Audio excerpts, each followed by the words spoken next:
Revuelo ha causado en el día de hoy la revelación hecha aquí, anoche, en nuestro estudio de Tele 13, del incumplimiento de las medidas cautelares que pesan sobre uno de los llamados pistoleros de Meix. ¿Qué ha pasado en el día de hoy? Podríamos decir que ha sido el día de las explicaciones. Lo vamos a conversar, ya lo ven aquí en el estudio, me acompaña Pablo Álamos, responsable de la investigación periodística que presentamos en el día de ayer. Buenas noches, Pablo. Buenas noches, Ramón. Y Carlos Gajardo, abogado, ex fiscal también. Muchísimas gracias por estar con nosotros. Gracias por la invitación. Pablo, ¿qué ha cambiado de ayer a hoy? Nada.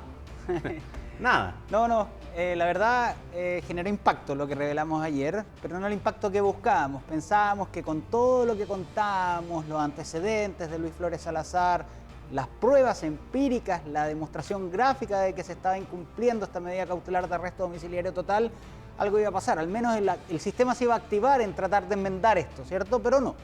Explicaciones, promesas, como bien tú decías, y impacto en la sociedad, más que nada, producto de lo poco que se puede llegar a hacer en estos casos. Le pregunto entonces de inmediato, Carlos, ¿se puede hacer algo más después de verificarse lo que estamos viendo allí en pantalla y que mostramos en el día de ayer, que llegaba Carabinero y una vez que llegaba Carabinero, esta persona incumplía la medida cautelar? ¿O está de manos atadas la legislación? No, cuando eso ocurre, por supuesto, la ley le concede facultades a los intervinientes para solicitar, uno, la orden de detención y dos, una audiencia para que se revisen las medidas cautelares. De acuerdo a lo que se informó, efectivamente eso fue lo que hizo la Fiscalía, solicitó que se despachara inmediatamente una orden de detención, porque el motivo que establece la ley es el siguiente: el que la comparecencia del imputado esté demorada o dificultada. Y por supuesto, en una situación de este tipo, a mí me parece que es evidente que la comparecencia, es decir, que él vaya al tribunal voluntariamente, es algo que está demorado o dificultado. Y si es que eso no prospera, que fue lo que sucedió, el tribunal, entiendo, no dio la orden de detención, entonces se fija una audiencia para discutir esto de manera pública con la contraparte, con la defensa. Esto está fijado para este día viernes y será entonces en ese momento, si es que comparece el imputado, donde se podrá discutir y probablemente se decretará, si es que eso ocurre, la prisión preventiva. Que ahí está el problema, porque si es que comparece el imputado, Pablo, ¿no? Estamos esperando que un sujeto que disparó a plena luz del día en Alameda, estamos esperando su buena fe de que aparezca, porque eso es, no existe una orden de detención en su contra, solamente la necesidad de que él comparezca. Ya está notificado él y su abogado con respecto a lo mismo. Pero para seguir, quiero que vayamos a declaraciones del día de ayer. ¿Ya? A ver. Que tiene que ver con Carabineros y lo que se había hecho durante la semana para establecer si se estaba cumpliendo o no este arresto domiciliario total. Claro, porque ayer le preguntamos a Carabineros qué pasaba con eso después de haber contratado lo que mostrábamos en el día de ayer. A ver, fueron enfáticos en decir que se habían hecho todos los controles de manera aleatoria a toda hora del día y que en cada una de las oportunidades que llegaron hasta este domicilio ubicado en la comuna de Quinta Normal había estado. Sin embargo, aparentemente eso cambió, pero pasemos a escuchar de las declaraciones y después sigamos. Que Carabineros de esta unidad ha dado cumplimiento a lo dispuesto por el tribunal en el sentido de fiscalizar en forma aleatoria, tanto de día como de noche, al imputado que participó en los incidentes del 1 de mayo. En tal sentido, cada vez que personal ha concurrido al domicilio donde debe cumplir esta medida cautelar, lo ha ubicado en el lugar, dejando las constancias respectivas tanto en su hoja de ruta como en la hoja de fiscalización. Ya, eso fue lo que dijeron en el día de ayer. Ramón, solamente para que quede claro lo enfático que fueron, hoja de ruta, o sea que está todo firmado en acta, etcétera. Y es cuando ahí uno se sorprende, ¿no? De que hoy día en la mañana llega un llamado y dicen, no, es que aparentemente hubo un error en la información, no era tan así. ¿Cómo no era tan así? Es que nosotros, como Carabineros, según lo que nos contaron, el 3 de mayo, un día después de la formalización, fueron hasta este domicilio en Quinta Normal y ya no estaban. Tocaron la puerta, se identificaron cómo, nadie les abrió, nadie les respondió. Por lo tanto, ¿qué hizo Carabineros? Informar al sexto juzgado de garantía de este incumplimiento. Pero no ese día, no el 3. El oficio llegó el 4 de mayo. O sea, durante 24 horas, este sujeto podría haber andado por distintos lugares, ¿cierto? Sin que nadie estuviera al tanto de, al menos la autoridad competente. Antes de pedirle la explicación, porque entiendo que Carabineros, tenemos la declaración de Carabineros nuevamente en el día de hoy. Carlos Gajardo, ¿qué ve allí?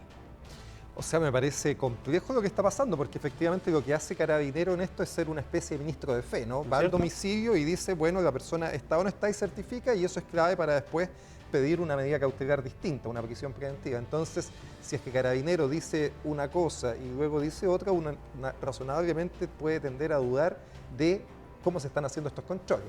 Y lo segundo, que yo diría que es importante darse cuenta también el gasto funcionario que esto implica, ¿no? El que Carabineros tenga que ir a los domicilios, tenga que hacer estas gestiones, la pérdida de horas hombre de un elemento tan importante como Carabineros en esta actividad. Y es por eso que se ha intentado propiciar la famosa tobillera electrónica. Esto es que tengamos un sistema electrónico de control que no es barato, pero que desgraciadamente no se ha podido implementar con la masividad que se requiere. Han habido más bien proyectos pilotos, son caros, a veces no han funcionado tan bien. Esto en nuestros países funciona muy bien, desgraciadamente aquí en Chile no lo hemos podido hacer y eso implica que estamos distrayendo recursos, horas hombre de Carabineros que podrían estar cumpliendo sin duda muchas mejores funciones. Totalmente de acuerdo, porque si eso funcionara, evidentemente es doble seguridad. Nos evitamos todo esto. Nos evitamos todo este problema. Liberamos Carabineros que están en funciones que pueden estar operativas, teniendo que estar dando una vuelta por la manzana, tratando de ver si el caballero está o no está. Ya, ¿qué pasó? Ya. Carabineros entonces envía una nueva declaración con respecto a estos nuevos antecedentes que ellos aseguran haber entregado y después lo vamos a ver en un documento que así fue. Pero pasemos a escuchar las declaraciones de Carabineros, ya. Las del día de hoy. Las del día de hoy. Con fecha 3 de mayo, esta persona se le sorprendió de que no estaba cumpliendo esta orden que dispuso el tribunal.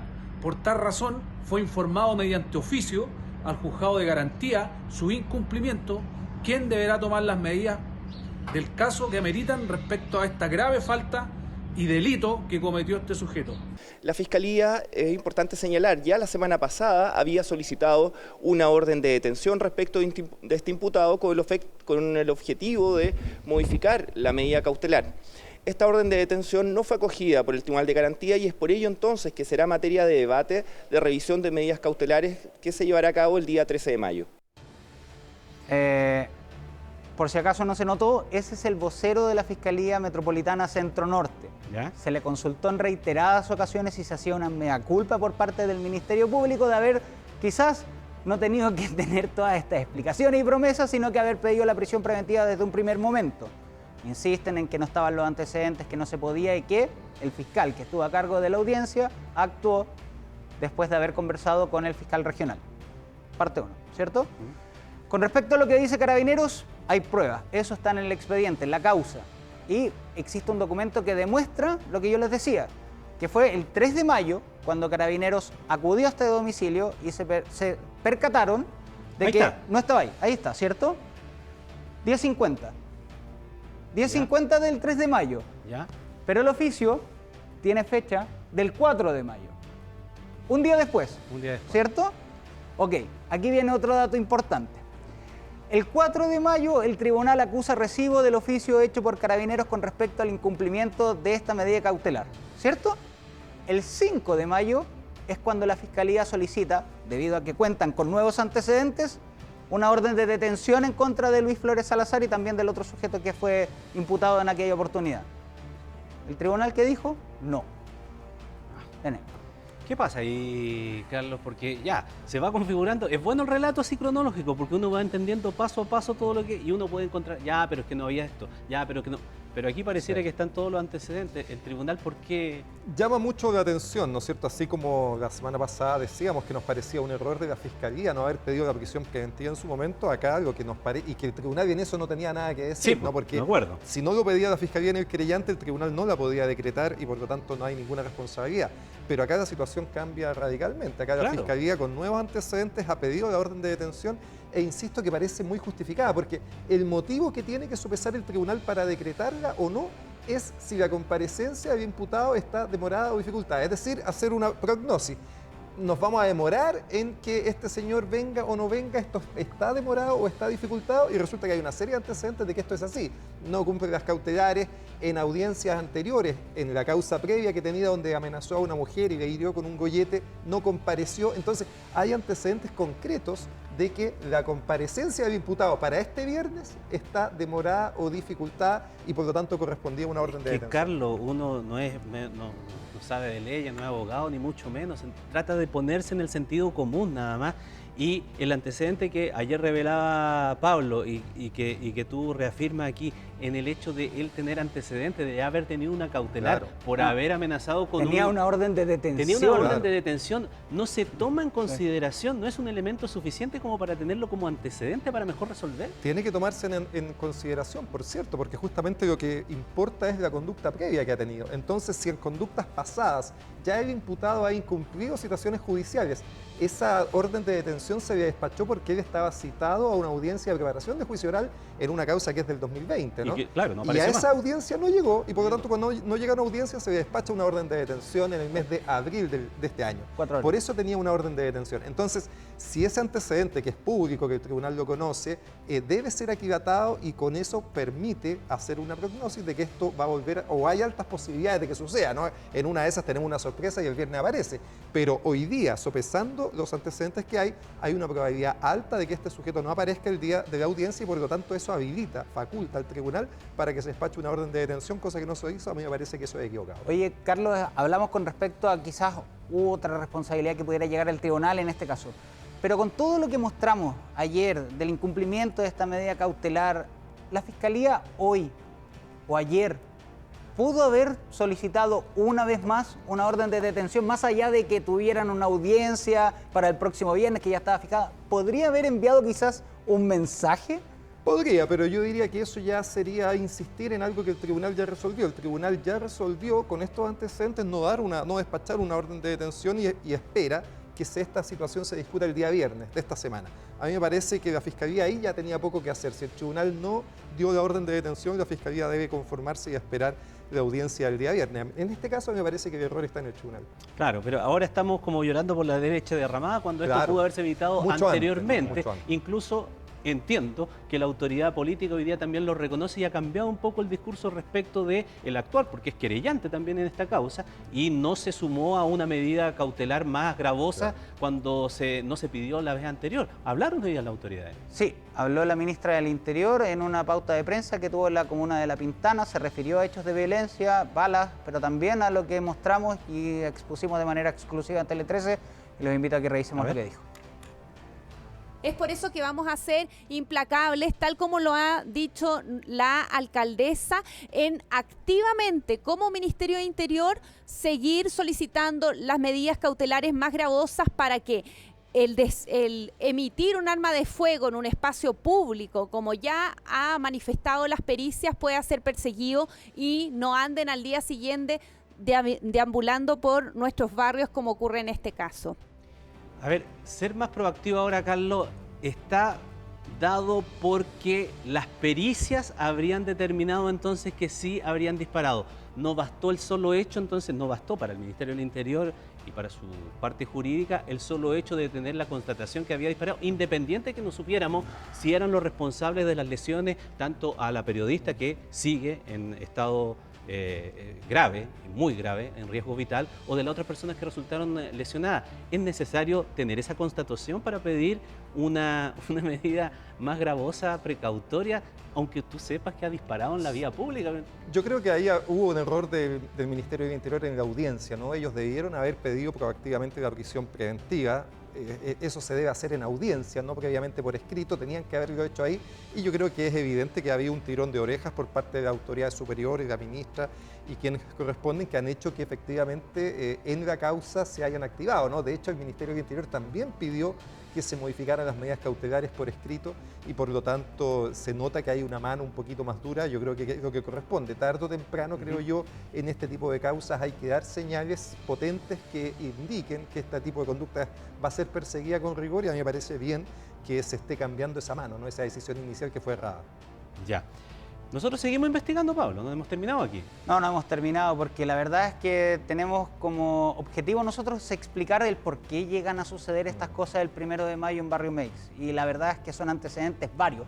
Y no estoy hablando de lo sucedido a lo largo de los últimos 5 años. Estoy hablando de lo sucedido a lo largo de los últimos 2 meses, ¿cierto? Tenemos el 29 de abril la detención de un sujeto con múltiples condenas, con 32 detenciones, que asesina a quien era sindicado como el líder de una mafia de ambulantes de Estación Central. Ustedes pueden ver parte de las imágenes. Caminó de Matucana, Estación Central, bajó hacia el poniente por la Alameda, disparó Volvió. ¿Y saben dónde se escondió? En Barrio Meix. Pero espérate, una cosa más. Contaba con una orden, una medida cautelar en su contra al momento en que disparó y supuestamente dio muerte al llamado del porteño. ¿Cuál era? Arresto domiciliario total. La misma Sí. que estamos hablando. Exactamente. Ya, y no pasa nada. O sea, estando con arresto domiciliario, provocó ese Exactamente. Y son todas piezas de un puzzle que van encajando se y que repite. se va entendiendo por qué pasó lo del 1 de mayo. delito. Carlos, lo último. Y ahí la reflexión de nuevo, ¿no? De que cuando un tribunal y la fiscalía tiene que solicitar medidas cautelares, tiene que pensar también si las medidas cautelares que se están pidiendo son útiles para el caso concreto que se está investigando. Yo tiendo a pensar que en este tipo de delitos violentos, robos, portonazos, uso de armas de fuego, la medida cautelar de arresto domiciliario, parcial o nocturno es una medida cautelar de muy poca utilidad. Esa es una medida probablemente que está pensada en otro tipo de delitos, quizás en delitos de carácter económico, lo que fuere, algún manejo en estado de ebriedad, no sé. Pero en un delito de este nivel de violencia, por cierto, no es la medida idónea y además creo que esto también nos debe servir para reflexionar sobre lo que conversábamos, sobre la implementación mucho más masiva de la tobillera electrónica. Bueno, lo que anticipa Pablo al final de este bloque relacionado con esta pugna entre bandas organizadas de comercio ambulante, lo vamos a seguir investigando y se lo vamos a presentar también en el día de mañana. Pablo, gracias. Buenas noches, Ramón. Carlos, muchísimas gracias. Buenas noches, Raúl.